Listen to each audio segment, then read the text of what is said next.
Hello everyone. Today we're going to do a review on the Springfield. We've had the bike a couple of months now, and it looks like we have 1,278 miles on it, so I guess this will be our 1,278 mile review on this bike. It's been a ton of fun. It handles the twisties real nice, as you can see here. We're just cruising through them right now.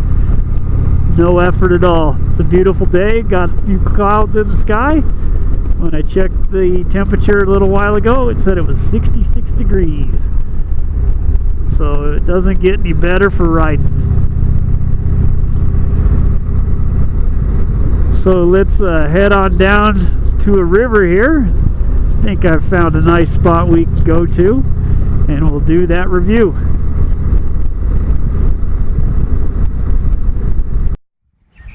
Well, we found us a nice spot next to the river here to do the review.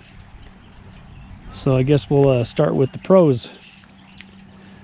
The pros on the bike are the ride quality. The ride quality is really good. It soaks up all the bumps really well on the road. There's hardly ever anything that you hit that really jars you. I did have one thing where I hit a bump today and it shut the cruise control off, so I'm thinking I must have bumped the throttle and shut the cruise off, but that's the only issue I've ever really had with the ride quality. As long as you adjust the shocks for your weight, the bike is really good. The seat is good for about an hour, hour and a half before I have to get off. It's comfortable, but it does get to you after a little while. The fuel mileage, according to the computer, I'm showing just over 44 miles a gallon. I have done my own calculations, and it shows that I'm getting about 47 miles a gallon on my own. So it definitely gets some pretty good mileage. The overall ergos on it, ergonomics, the handlebars when I got it were a little high for me. I'm not sure if they were in the normal stock height or not.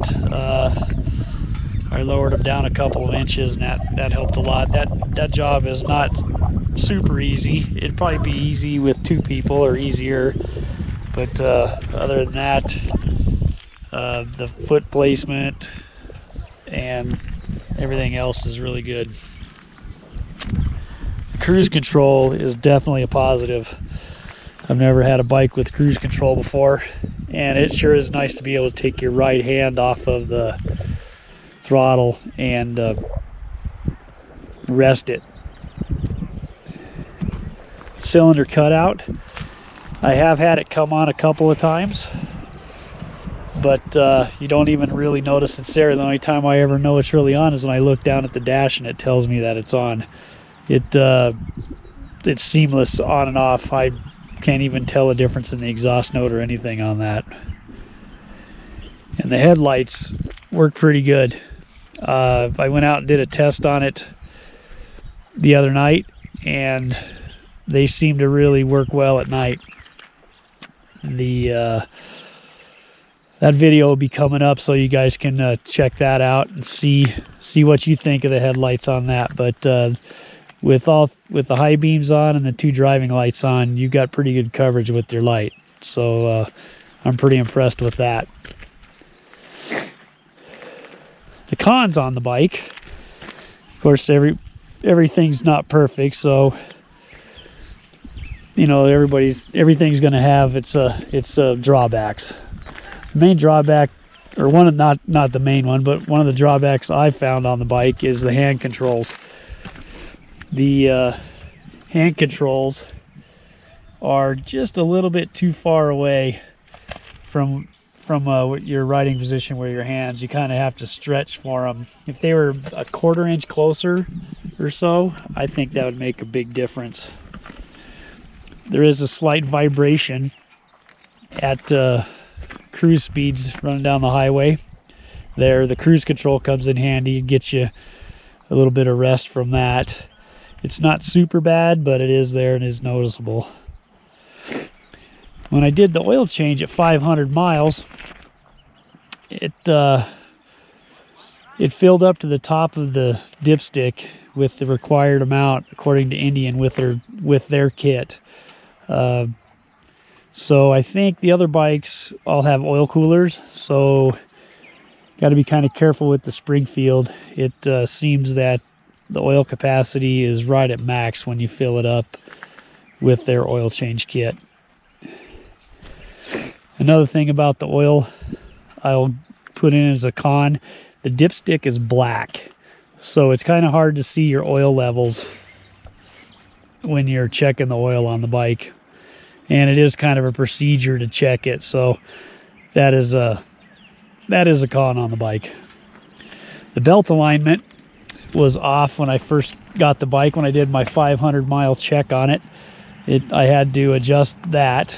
That wasn't difficult, but it did take a lot of time, and the best way to do that is just take your time and adjust it, and just keep spinning the wheel till you know you have it lined up right. You'll see on the sprockets, you'll be able to see the teeth on both sides of the sprocket with the belt when you have it properly aligned.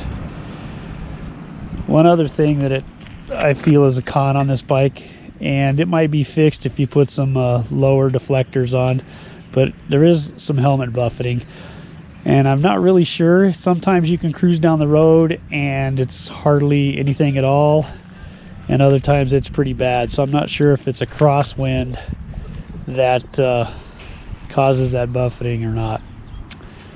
Other than that, you know, the storage capacity and everything on this bike is really good. I'm really impressed with the bike. I'm glad I got it. It definitely is a lot of fun to ride.